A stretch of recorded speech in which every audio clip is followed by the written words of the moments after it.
I am excited to welcome today's guest to the podcast. He is co-founder and president of such an iconic and legendary brand. I am talking about Victoria Skimboards. His name is Tex Haynes. Tex, what is up? Welcome to the podcast. Thanks for coming on the show. Thank you, Cliff. It's a pleasure to be with you. We're sitting in our showroom here in Laguna Beach, and it's Monday, and it's Victoria Day in Canada, so we're just kind of extending that into this podcast here. How's that? That's not bad. And Tex, Laguna Beach is not a bad place to be. I wish I was sitting where you're at right now myself. That is a beautiful spot, that's for sure. It is a rare gem. Geographically, out here in California, it's one of the very few places that has a steep shoreline, so we're blessed. How long have you been in Laguna? I moved here really as a kid. We lived in Altadena, grew up there. It wasn't until after college that I moved down to Laguna full time. That was about 1975, 76. Okay. But we would come as tourists and spend weekends, every third weekend, in this one little apartment we shared with two other families. And then during the summer, we'd spend 2 whole weeks down at Victoria. But we were primarily a surfing family. So our goal was to get back and forth to San Onofre as easily as possible and surf as much as possible. It was a great life. Very nice, man. Yeah, absolutely. Really quickly, Tex, I know your birth name is Charles. Where does Tex come from?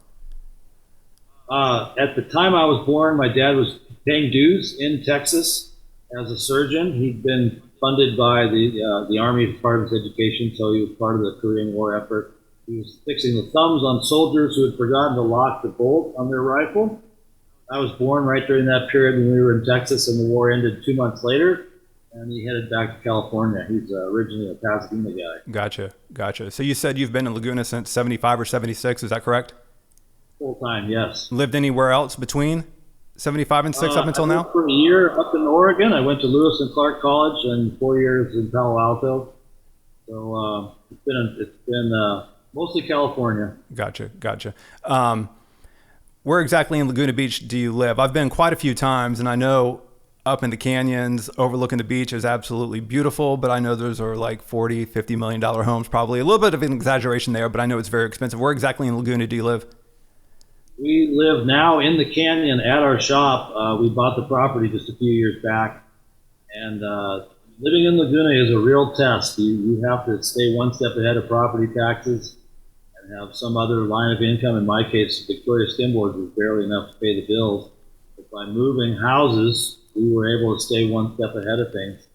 We lived in North Laguna, South Laguna, top of the world, so pretty much all over. Now we're out in the canyon, and glad to be still in the zip code. Yeah, for sure. Yeah, it's absolutely beautiful out there, but the sunshine and the beach and that energy and vibe certainly comes with a price. That's for sure, man. It is not cheap out there.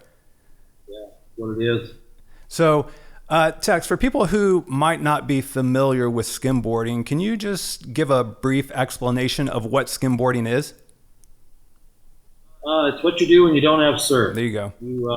A few miles north of us, it's 2 foot bigger. A few miles south of it, it's 2 foot bigger. But in Laguna, we're sort of blocked by the Catalina Islands, so the swell's pretty small.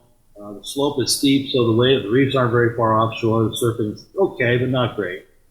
But for us, skimboarding was like a little skate park right there on the sand. You could just take a few steps, drop your board, jump on, and slide down the slope and fly into the water. I mean, it doesn't get any more fun than that. So that's the basics. You have a board like a surfboard, very short and small, no fin on the bottom. And you run a few steps, throw it ahead of you just a little bit, jump on it, and slide into the water and try to keep your balance. That's the sport itself, and when you start going really, really far across the water and catching waves, it becomes kind of miraculous. Yeah, very fun. And worth mentioning, obviously, that Laguna Beach, correct me if I'm wrong, is the birth of skimboarding. Is that correct? No, that's a giant misnomer. The Hawaiians started it, I'm sure, thousands of years ago. They slid on everything. I have a couple of examples here. There's a hypo board there on the floor. There's an old Victoria purple board of Greg Taylor's. And then there's a modern version of that hypo board made out of molded plastic from back in the 70s. Now, those were early body surfing boards, those two things with handles, and that's what we skimmed on. That's what led to the purple board there at the end of the row. Okay. So really, it evolved from Hawaii and flat boards. I'm sorry, round skim boards in the 30s, and they stretched the shape out here in Laguna. And that led to a lot of wave riding. You could actually steer the board. If anybody's ridden a snow dish, you know you can't turn it. As soon as you put parallel rails on it, you can angle and carve and stuff like that. Yes, it evolved here. Its rebirth was here, but the source of it is, I think, Hawaiian. Anybody who threw a rock back in the old days and skipped it across the water put two and two together and found a piece of wood and did the same thing. Yeah. So, Tex, I got to ask. I see your arm. Looks like you have a little bit of a issue going on with your arm. Was that due to skimboarding? Yes, yeah, I foolishly jumped on my board without being quite woke enough and fell backwards with my arm out, and it popped right out. Oh, geez. Ouch. So I've done it before. As the last time was in Dewey, Delaware. I think I waved too vigorously to somebody walking down the street, and it popped out. Yeah. So it's like that off and on for my life. If I surf more, it tends to be just fine. Gotcha. So tell me about the history of Victoria. How did Victoria Skimboards come to be?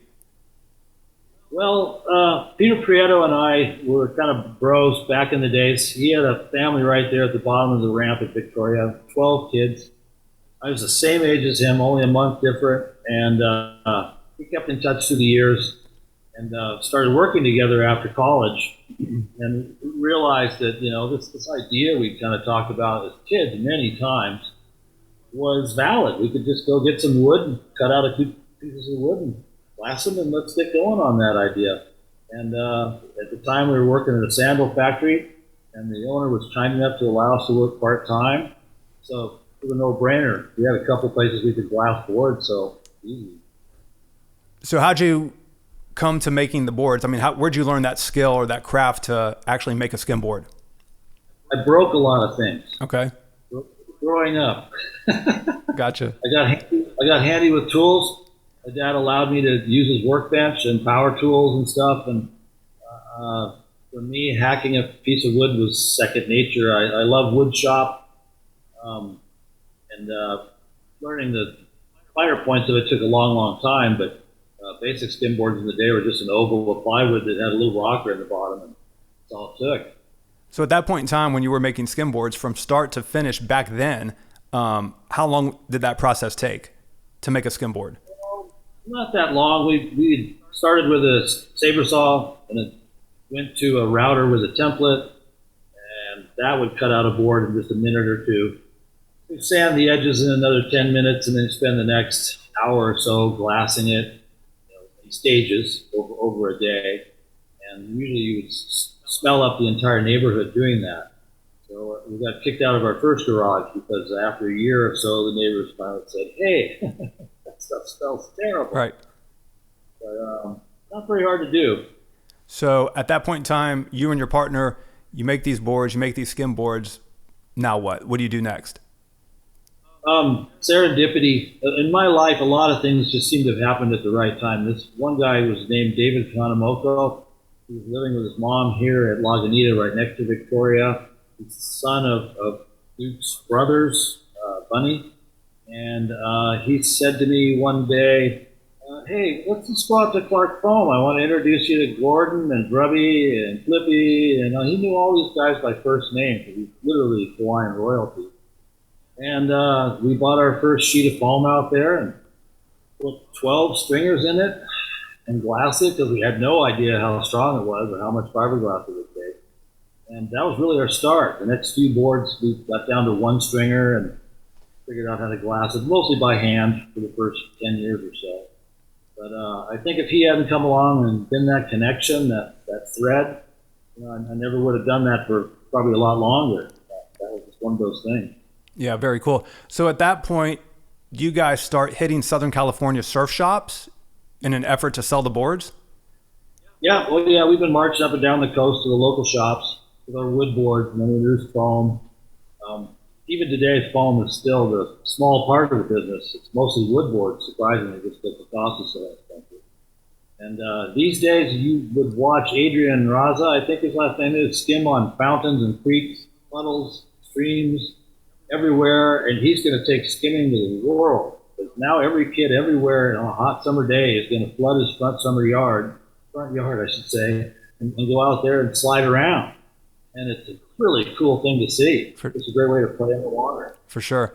So when you guys were selling your boards, what type of reception did you have from the surf shops? Did y'all sell out pretty quickly, or was it a struggle to sell them? How did all that work out? It's always been just a few orders here and there, nothing too overwhelming. Surf shops were mom and pop businesses for most of our experience. And it's been a small, kind of quirky segment of the whole surf market. And it really hasn't grown a whole heck of a lot, other than spreading everywhere across the globe. Well, you don't see a lot of people actually on the beach skimming every place like you think it might have. It's still kind of a hard thing to learn. Yeah, and I was actually talking about back in the day, Tex, when you guys started making the boards, when y'all first started making them and you started hitting the surf shops. What type of reception were you getting from those guys? Were you guys selling out? Were you holding on to a lot of boards? How did all that work out? Well, they would place an order for 4 or 5 boards. We'd ship them or whatever, and they'd call us back in a few weeks for 4 more. This was a summer season thing. And during the winter, it would practically stop. So we were never really slammed with so many orders we couldn't keep up. The hard part was downsizing every time business tapered off due to a recession or something like that. You build up your volume and your workers to keep a certain amount of business going, and then things would taper off. So it's been a lot of changes trying to adjust to the market. Never very consistent. Sure. And let me ask you about the name, Victoria. Victoria it's a beach right outside of Laguna Beach. Is that correct? Is that where the name comes from? That's where I learned. That's where I picked up the sport. We wanted to give Victoria credit for the sport. Not me, but that group of people that taught me, that's who I wanted to honor with that name. That's who Peter and I both thought would be a good idea. So. Sure. And do people still skim Victoria pretty heavily today? I know Aliso is very big, but... No, ironically, the lifeguards kind of came in and said, we can't have any more skimboarding here during the summer. You'll have to go down there to a zone where there's really hardly any skimming. And it really kind of pinched it off at Victoria Beach. There's not that many skimboarders down there at all. They're primarily at Aliso, which has super easy access. Victoria has very difficult access. So it's one of those things. Yeah. Tex, I grew up skimboarding in Florida, actually on the Gulf Coast. So when I was 9 years old, my birthday present from my dad was a Western Flyer skimboard. And I'm sure you're familiar with Western Flyer. I have no idea where those guys are today. Do they still exist? You're the guy to ask. What do you know about Western Flyer? Well, I'm having trouble remembering his name, but I do remember him being around for a long, long time. And I bet he's still making boards somewhere, but I haven't seen him. Quite a few names from the old days that drifted away. Yeah, those guys also made, I believe, bikes and wagons, the Western Flyer brand, that is. I didn't know that. Yeah, they sure did. Yep, they sure did. So, but I can certainly say that skimboarding on the Gulf Coast is a lot different from what you guys are doing out there. So obviously at that point in time when I'm 9 years old, there is no YouTube. As I get a little bit older and I really kind of get connected and see what's taking place out in Laguna and on the West Coast, I was embarrassed, Tex. I wasn't skimboarding. You guys skimboard. It's incredible and insane to watch. It's just nuts. Well, I think skimboarding is what you make it. That's the beauty of it. We usually have low expectations for our day at the beach, and it never ceases to amaze me. It's always good to some extent out here. And where you're from, it's better than nothing, so it's good.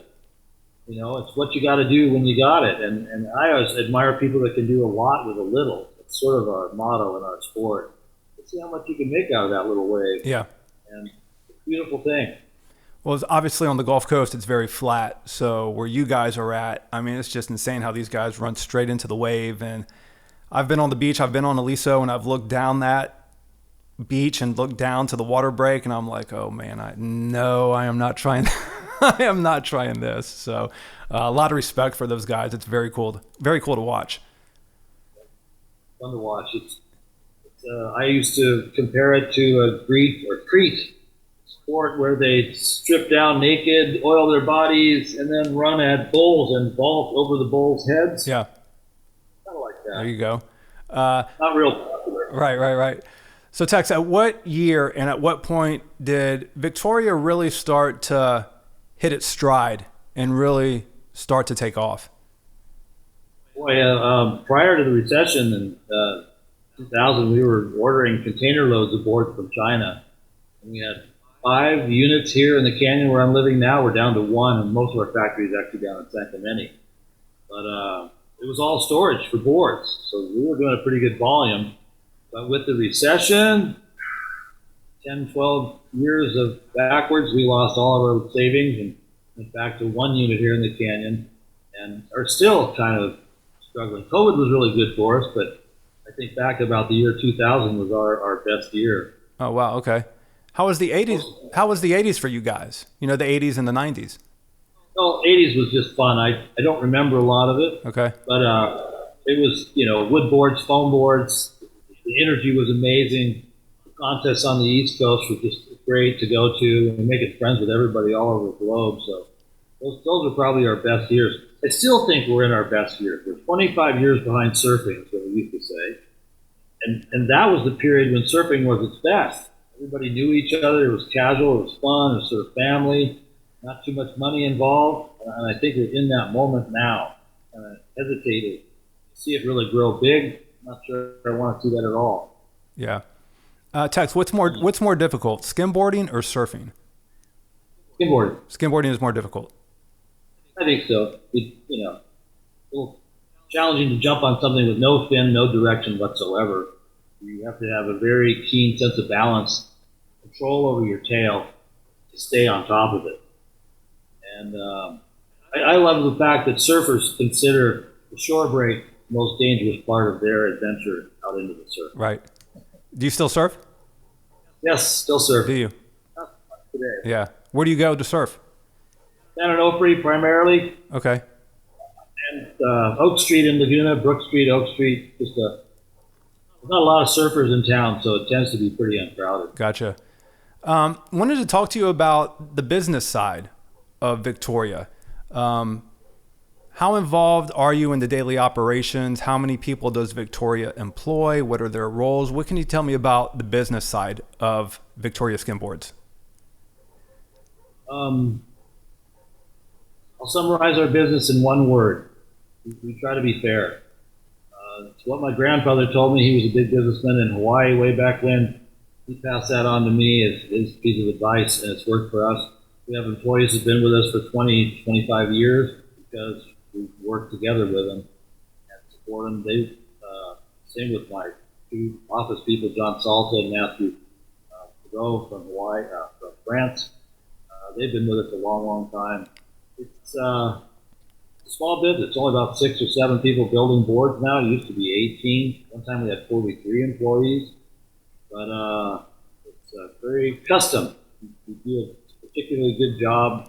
Craftsmanship's real high, and accuracy is real high. And 40 years of experience that we've had evolves constantly, where you're constantly reevaluating. Let's do this way. It actually worked out better in that sense. I think we've got the best product on the market because of that. Yeah. What kind of marketing efforts do you guys partake in? That's a good question. It's mostly our webpage work and social media. We're veering away from social media. We feel like at the moment it seems to be oversaturated and taking some of the profits out of it. We're going to try to get back to more rootsy stuff, do another team video, and some more road trips. I think would be probably the best marketing we could do. Yeah. Who runs who runs your Instagram page? Matthew and John Salta work that. Oh, do they? Okay. It's really good for whatever that's worth to you. Yeah. I enjoy looking at it. Yeah. The videos are fantastic. Well, we've got some smart guys working for me. That's why. Yeah. There you go. How involved are you in the daily business activities? I still go in 3 days a week and try to stay on top of everything. There's usually pretty smooth operation down there, but there's always people asking for special stuff. and trying to plan ahead for the next year. We're still struggling to deal with China. We really don't want to buy from China anymore. I'm surprised people would. But that's been the source of our least expensive foam board forever. So we're cutting an arm off. We're try to do the right thing. We're going to try to make our boards less. So the foam boards are made in China. Is that what I'm understanding? The biggest part of our lineup is made in China. Yeah. Okay. And most of my competitors too. So they've gone from $23 per board to $100 per board in a 10-year period. They priced themselves right out of the market, and politically, I think they've put themselves in a dark hole right now. Interesting. How many skimboard manufacturers are there in the world? Do you know? I don't know. I remember when skateboarding got oversaturated, they said there was about 400 skateboard makers at that point. Yeah. I think we're in that too, but we're also, the reality is you can't afford to ship your board all over the planet, so you need people building boards in all different parts of the planet to really adequately serve the market. It seems to evolve that way. No one really dominates too far away from their source of manufacturing because shipping is so expensive. Yeah. Do you guys have local guys right there that are building boards at the facility that I'm looking at right now? This is just a showroom. Okay. Facility in San Clemente that has considerably more square feet that we build the boards in. With CNC machines and tables, and light boxes, and tons of ventilation, and all this other stuff. That requires, actually, the real estate is so expensive here in Laguna that San Clemente is far more practical for us. So. Gotcha. So you have a retail space. Is that a retail space as well, what I'm looking at? People can come in and buy boards as well? Yep, this is our little factory showroom. It has all the old boards on the wall. I'll try to give you a little tour. Very cool. Starting off with, in the corner, that's a hydroplane with 2 strips of oak across some redwood. That's what they sold to promote the first outboard motors. Wow. That was really just a takeoff on skimboards and surfboards. I actually have a photo of Jack London. I don't have it here, but he's holding a very similar board to the Duke Kahanamoku's wood board here. So anyway, skimboards, surfboards, all related. Yeah. The oval rainbow is something I made in Lewis and Clark, 1970. And moving over the other way, that's Jay Williams' Deep Swallowtail from the mid-60s. He was by far the best skimmer of our time. And in the corner is Mark J. Woody. And then the first foam board is there in the corner where it starts to turn. My sister's red and orange board, also foam, of our old wood boards. The foam boards kind of just go on around from there. They haven't changed a whole lot over the years. Pointy tails, pointy noses, full noses, pointy tails, vice versa. But that's it in a nutshell. And we have boards, tons of boards for sale, t-shirts, all that stuff. I wanted to show you a couple of boards here. There's David Kahanamoku's red board, the Hoggy. Okay. Very cool. And the one on the floor is Nebula Quasars from Timothy Leary's house down the hill, down the road. Okay. It was actually airbrushed. The entire inside of the house was airbrushed that way. Oh, wow.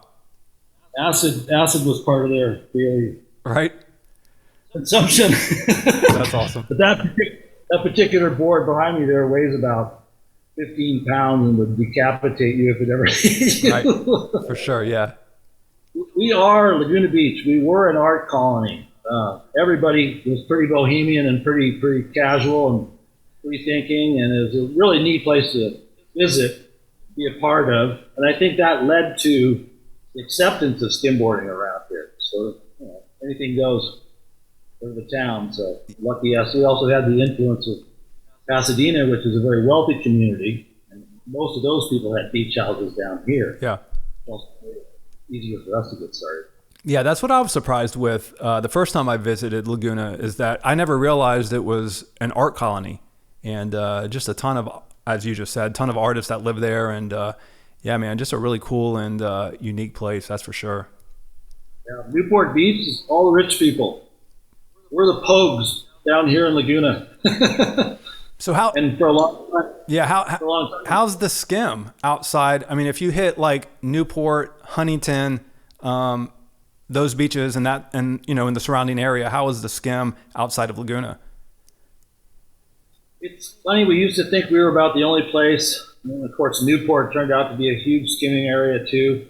South of us, there's not much, but then there's these random little pockets where there's a jetty for a harbor, and that'll catch the sand and build it up steep. As soon as the swell direction changes, it'll carve it out and make it steeper again. So there's random little spots, but very little. Just a spot in San Diego, a spot in Encinitas.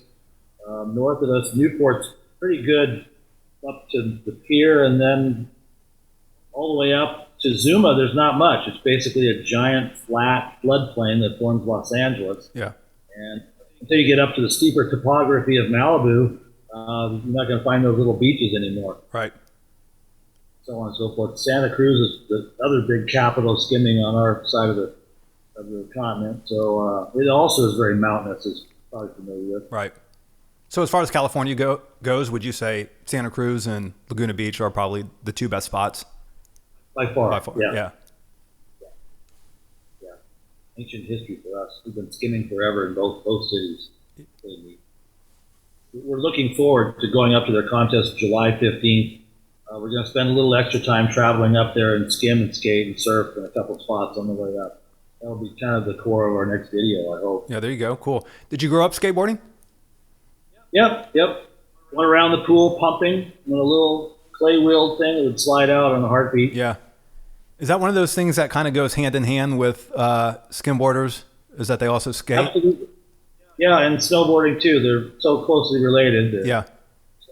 It's slightly difficult to keep going straight. So Tex, let's take for example some of the people that ride for Victoria Skimboards. Can those people also surf? So if you can skim, you can surf. Is that the way it works? For the most part, yes. Yeah. And something you're seeing now is surfers, I should say, skimboarders taking their board out into the water and paddling into waves. To me, that is so hard to do. You have to have grace and skill and timing to be able to lean forward and get on your board from a standing start in the water. So we're seeing a lot more of that. I just love it. It's pretty funny that you say that, because last night I was watching that on Instagram. I think it was the Victoria Skimboards Instagram page where, yeah, man, I mean, these kids are out on their skimboards, paddling in on their boards as if it's a surfboard and getting up and and just shredding. It's just unbelievable. It's so cool. Look, how many fins do you need? What's that? How many fins do you need? Right, exactly. Yeah, no doubt. It's It's so cool. Tex, can you do that? Have you tried that? Paddle takeoff? So the last time was 20 years ago. Okay. Yeah. I would emulate Chris Henderson, who was a god at it. He took his board to Hawaii and wowed the locals on the North Shore. You'd ask anybody on the North Shore, "You see Chris Henderson back in the 70s or 80s?" They go, "Yeah, oh, that one guy. He do 360s all down the line forever." That's great. Super good rider. That's awesome. Tex, I know you got a team of Victoria Skimboard riders. What does it take to be sponsored by Victoria? You have to have some significant finishes in contests or be a notable standout rider in your area, one of the two. And you have to have good character. You usually find people who are pretty motivated and moving on. They don't stay with skimboarding forever, but they're usually quite successful in their lives. So it's a good combination for us. And what is that process like? School, study, apply to college, go to college, come back. Fitting in a skimboarding career, and that's pretty hard. And all of a sudden you're in your own family and you're retired. So the age for pro skimboarders is pretty small, from 13 on up to 29 maybe. Yeah. Got to take advantage of that. It really helps to be with someone like Blair, who's grown up here and part of the water as you can be. But yeah. And if you skim for Victoria, if you're sponsored by Victoria, what do you get as a rider? We usually give a significant discount on their board. Every time they trade it in, we give them a new one. We sell their old one as a used board. So we lose about a third of the cost of the board in the process of keeping them supplied with boards. They're good for one board a year or two boards, depending on how good a rider they are. Somebody like Paul Yeah. Carey has had 6 boards this year, but it's all in the process of trying to improve our own product. What they tell us about how it rides is what makes us better. So it's a good investment for us. Sure. Correct me if I'm wrong in saying this, Tex, but it seems to me that for whatever reason, maybe skimboard just hasn't taken off really as a sport like some other sports like surfing. Is that accurate to say? Yeah, I think so. Why do you think that is? It's taken us 40 years to acquire enough senior pro riders to help us run our contest. The sport needs their riders to mature to be older guys like me who want to invest their time back in it to make it grow. And we're just not there yet. I think, it takes participants making their sport grow to do that. And if everybody sits back and goes, well, here's my social media, I'm bitching, we're not going to make much progress. But if we can get all the pros to form an association, like the Women's Pro Volleyball Association, and start hitting up sponsors and finding agents, things might change. Sure. Are there any skimboarders out there that strictly make a living off of skimboarding? Is that possible? I think I can name half a dozen. Is that right? Yeah, via social media. Okay. Yeah. Boy, some of these guys make a killing, but they're not working anymore. So what are they making the killing off of? Is it contest? I don't really understand the process. It's subscribers to a sec. No, it's social media and advertising. Okay, gotcha. Gotcha. Yeah. There's a lot of people teaching skimming, which I think is a good living too. Sure. But, the ones who seem to be making the most money off it now are primarily using it as a stepping stone to social media and larger audiences, et cetera, et cetera. Sure. Austin Keene there, especially. Yeah. I was going to say there might be a misconception that you have to be maybe a skinny or a lanky guy to skimboard, Tex, which isn't true. I know you have a couple of riders on your team. Johnny Salta, who is that guy just shreds, and he's a pretty lanky guy. But yet, on the other hand, you also got a guy like John Howell, who is kind of the complete opposite and is just a stout guy and just a dude that makes it look completely effortless. So really, body and build doesn't really come into play a whole lot when it comes to skimboarding. Is that true? It's mental. A lot of quick decisions, so you have to be a pretty sharp dude. I think Sammy Sinet's my favorite in that whole class. As his grandmother said, he has actuarial skills. He has a way of knowing risk and reward, and he's very short and stocky, and that serves him really well at Aliso, where it's kind of a troughy wall of water. He'll get a smaller board and just get down there and hack himself into the base of it. Yeah. Boom, just like that. Yeah. It's so cool. You're right. It does quite a few different body types, it seems like. Yeah, for sure. I always envy the guys from the East Coast who play a lot of soccer and whatever. They seem to be able to run like deer. Yeah. Well, you're big. How big are you? How tall are you? I'm 6 feet now. I was 6'1". Okay. Never made the grade for sprinting though. Right. I gotcha. How often do you get out to skim?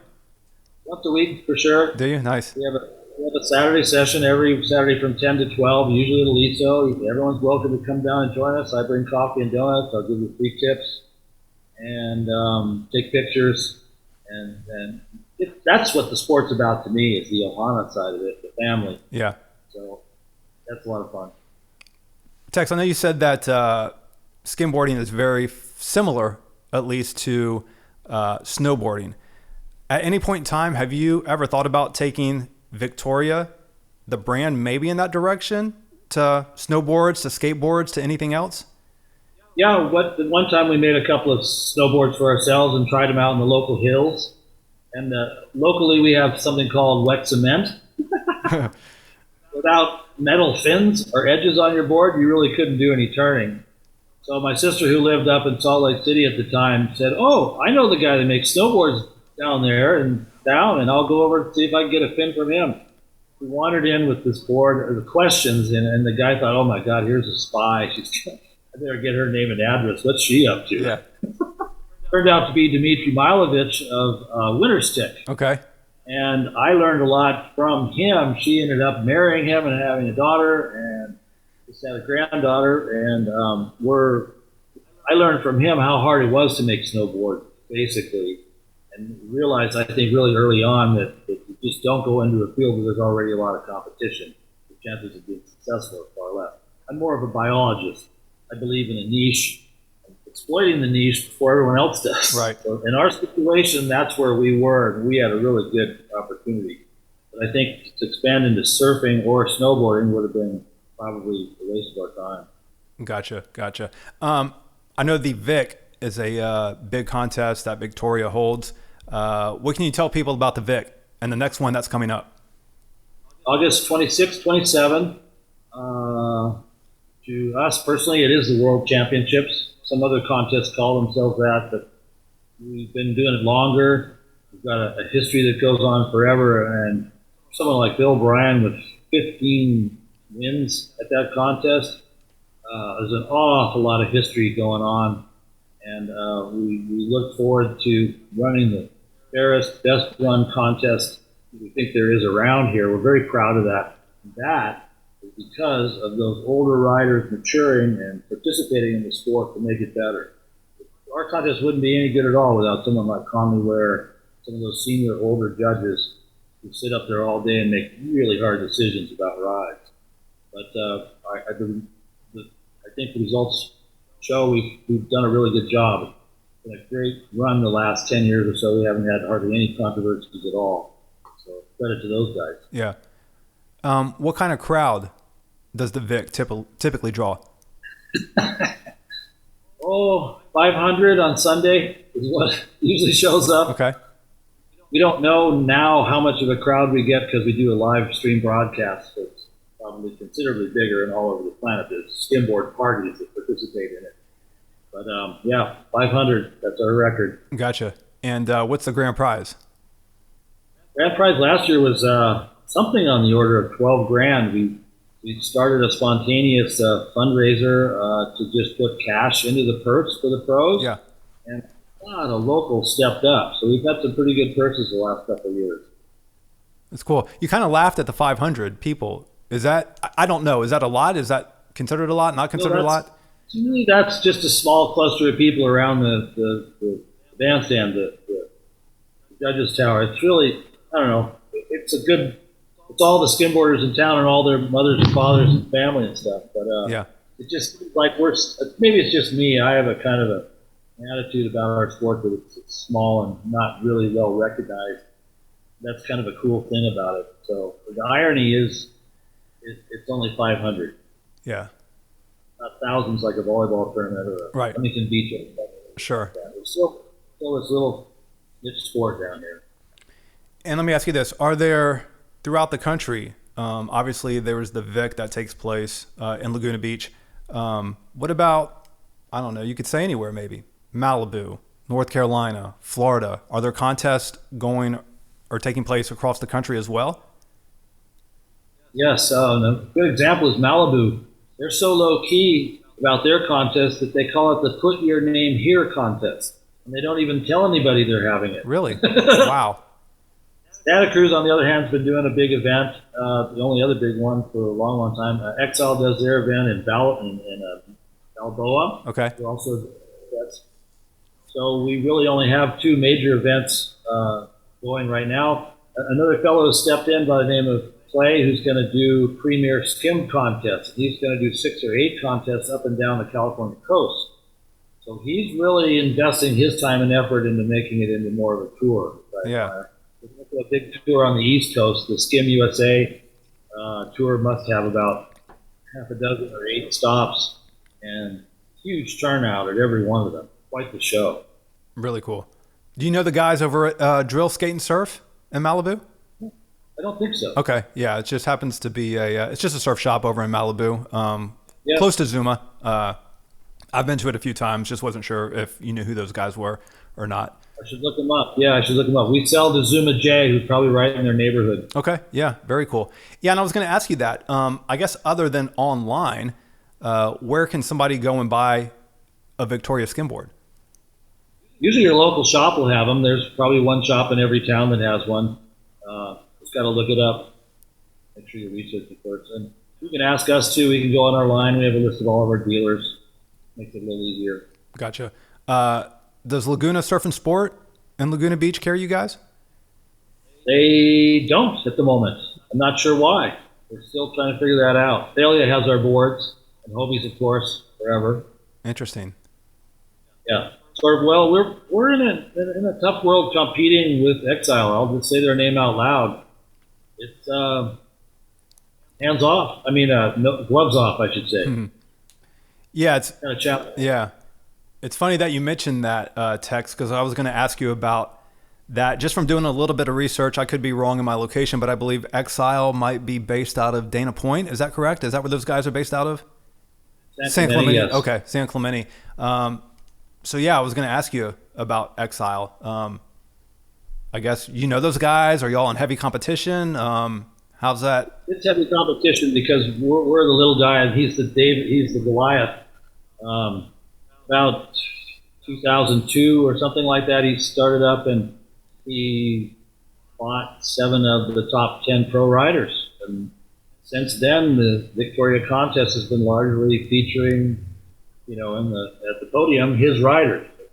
Now the way it is, he's got a bigger purse and is much more of a chess player at the game than I am. I'm more of a biologist, so to speak. Yeah. And I'm doing it for the fun of it. Compared to him, he's a very serious competitor. So just different worlds. How are his boards? Good. Yeah. Not bad at all. Yeah, and I was going to ask you about, I guess skimboards today and the technology of skimboards. Obviously, they've advanced since 1976.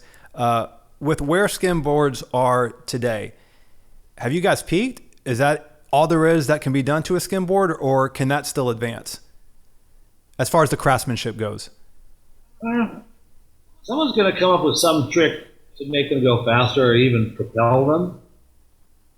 Yeah. A lot like the motorization of a lot of devices these days. But a lot of it's just physics. You have a certain amount of drag, you have a certain amount of weight, a certain amount of speed, how far can you go across the water before that takes a hold of you and slows you down. So it's kind of beautifully limiting in the fact that maybe someone will make a bottom like a golf ball that actually gives you more distance. Yeah. Or a frictionless coating of some kind that might help you. But a lot of it's just pure human technique and skill. Sure. What kind of keeps it fair. Sure. Tex, we mentioned Exile. Would you happen to know off the top of your head, let's just say the top 3 or 4, if you will, skimboard manufacturers? Do you know who they are? So we have Exile Victoria, Velocity in Santa Cruz, Zap in Florida. Yep. And there's Nose Flute out of Portugal, and a couple of boards out of Japan that are very good. All these guys make great products. Yeah. The difference is in those little details. Sure. We use a single molecule of Jerry Garcia in every one of our boards. That's pretty much the difference. Interesting. What's the skimboarding scene like overseas? Interesting. The Portuguese coast has a 17-foot tide change.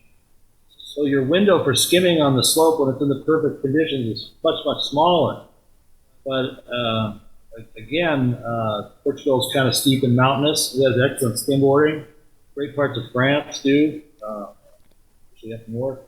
So it's in a heavy population of ports over there. So they have a pretty good number of skimboarders in Europe especially.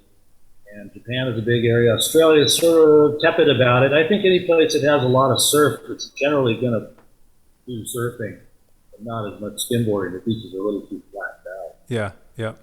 I was admiring your Victoria hat. How do you guys do on merch sales? Well, it's a big part of our sales. You get X dollars from the sale of a board, and you can double that if you could sell a board bag or anything else with it. Yeah. So traction came along, we were much more successful. Gotcha. Yeah. Tex, what do you want to plug? Social media handles, anything out there that you'd like to mention? Yep, I got something for you. Okay. You can actually get these anywhere, but this is the Texanes Pro model, and I recommend you put one of these in your car and a bag. And everywhere you stop, get out of your car and pick up trash, put it back in your car and drive away, and you will leave the world a better place for every single person that comes here after you. I like it. Just pick it up. That's all you got to do. It's fun. It's actually like a little bit of an addicting game. But you do find money once in a while. You do find fun things. But it's just one of those ways. If it's in your car and your bag's in your car, then you're part of the cleaning up process. And you'll make a difference. How often do you use that, Tex? Everywhere I go. Really? If I stop at a resale, I'll pick up trash. Yeah. If I stop at a donut shop, I'll pick up trash. If I walk my dog, I'll pick up trash. If I walk along the canyon highway, I'll pick up trash. Yeah. One of those things that you can make a difference without really spending any extra time. That's great. For sure. Laguna's typically a pretty clean place, though. Is it not, or is it kind of trashy sometimes? It's a struggle. Yeah. There's a lot of different cultures here, and a lot of them have no clue about trash whatsoever. So yeah. There's parts of town I'd love to see cleaned up. Gotcha. Yep. What's the webpage, Tex, for Victoria Skimboards? www.vicskim.com. Gotcha. And or skimboards.com if you want to spell it all out. But I want the pros to get together and form an association. And the sooner they do it, the better. If they start meeting once or twice a year, they'll make a huge difference in the growth of the sport. Until then, it's up to me, a manufacturer, who can just barely pull off a contest, let alone agents and big sponsors and stuff like that doesn't really benefit me. Yeah. They're going to have to do it for themselves. That's my pledge. So is it a constant battle? Is it just a constant uphill battle for you? Oh, yeah. Yeah. Oh, yeah. Kobe told one of his airbrushers way back when, he said, Tom, it's not about the money, it's about the lifestyle. You're not going to make any money doing this. Yeah. And that's what it is. Everyone loves it so much, they're willing to work for nothing to build skimboards. It's just, yeah. Dude, I'm doing it. So you can't compete against a country where the cost of labor is $1 an hour. Yeah. And it's the way the world is. So you become an artist and you create a product that people want. And by keeping it a little more niche like that, I think you'll do better. If you try to expand and grow into a big business and service the whole skimboard market, you're probably doomed to failure because markets collapse, it seems like regularly. Yeah, gotcha. Yep. Tex, what's next for Victoria? Anything for us to look forward to? Yeah, I think we're headed into a whole new chapter. We've dialed in our boards the last couple of years to be a lot faster than they were before. They're lasting 3 times longer than my competitors. I think we are more Ohana than ever. I believe that's going to come back our way now. We're blowing the other way for a long time. I feel like we're on the verge of another growth spurt. It's kind of neat. Cool. I dig it. Any final words, Tex? Anything else you would like to add before I let you go? Thank you, everybody, for all your support all the years. Mahalo. Cool. Tex, appreciate it, man. Thanks for taking time out of your day to come on the podcast. I certainly appreciate it. And best of luck to you and Victoria the rest of the way.